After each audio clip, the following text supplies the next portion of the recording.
Are we serious about it?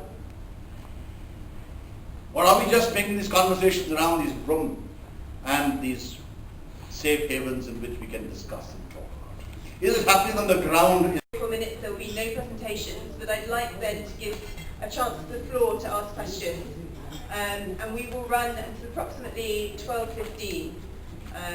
So please keep your questions brief, introduce yourself very briefly, and make sure it's a question, not a statement. And then we will do our best to answer them. So could I ask Donal or Leary, maybe please, to speak first? And Donal's speciality is infrastructure, particularly the energy and water section. We've heard plenty of speakers from the energy sector, so it would be great to hear about the sectoral issues there, please. At the federal, state and local level. So by its complexity, that is also one of the reasons why corruption is a factor in the water sector. And to mention some other areas that when you talk about the propensity for corruption in the water sector, another one is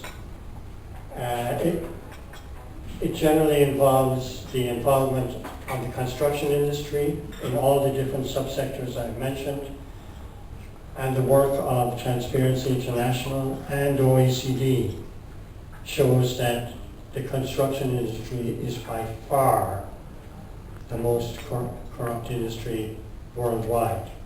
And they have a major role to play in the water sector. So by definition, corruption is a major issue here.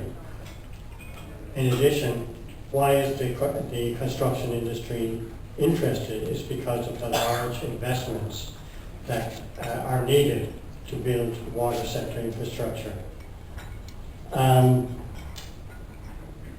What has TI been doing in terms of addressing issues in corruption in the water sector?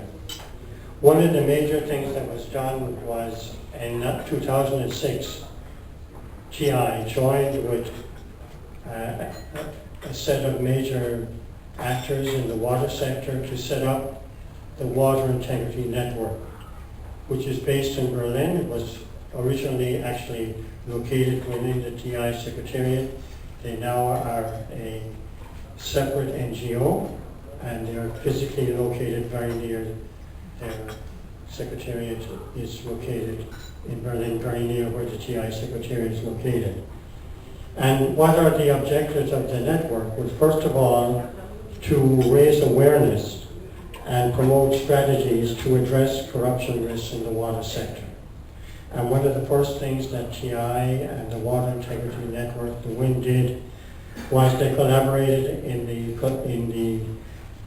publication of the Global Corruption Report in 2008, which was published by TI, called Corruption in the Water Sector.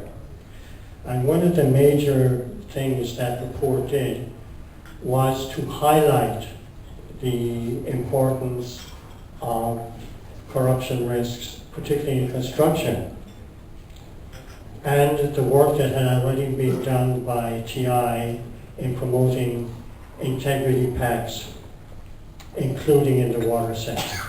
And one of the countries where, in our opinion, in the water sector, the most impressive work was done was in Mexico, especially in the hydroelectric sector. And the work that has been done there, and Gordon might like to talk a little bit more about it, but basically it showed that for the water sector, the Integrity Pact was a very important tool for dealing with risks.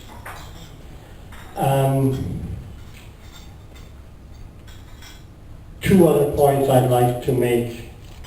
This meeting has not only been talking about integrity pacts per se, but dealing with corruption across the board. What are the tools that can be dealt with or used in terms of dealing with decision making in infrastructure sectors?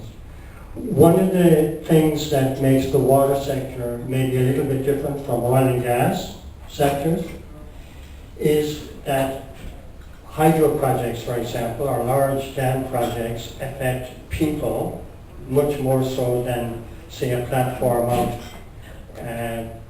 on a seabed.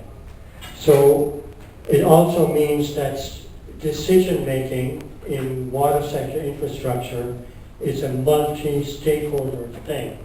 And that is one of the most important things that makes the water sector different. And in fact, from the point of view of civil society, I'm not sure this microphone is working. Can you all hear me at the back? Yes. That decision-making on what to do is nearly as important as how it is done. Here we've been talking this meeting about how things are procured, how they're implemented, how we can monitor implementation. For civil society, another very important question is, why are we doing this particular project, in particular in the water sector? Are we building the most appropriate project to meet the needs of the water sector? Secondly, the question in hydropower, for example, integrating decision-making and procurement decisions into sustainability, into a development of sustainable hydropower is a very important issue. And TI was part of a multi-stakeholder approach that worked on developing a protocol for addressing sustainability issues in the hydro sector.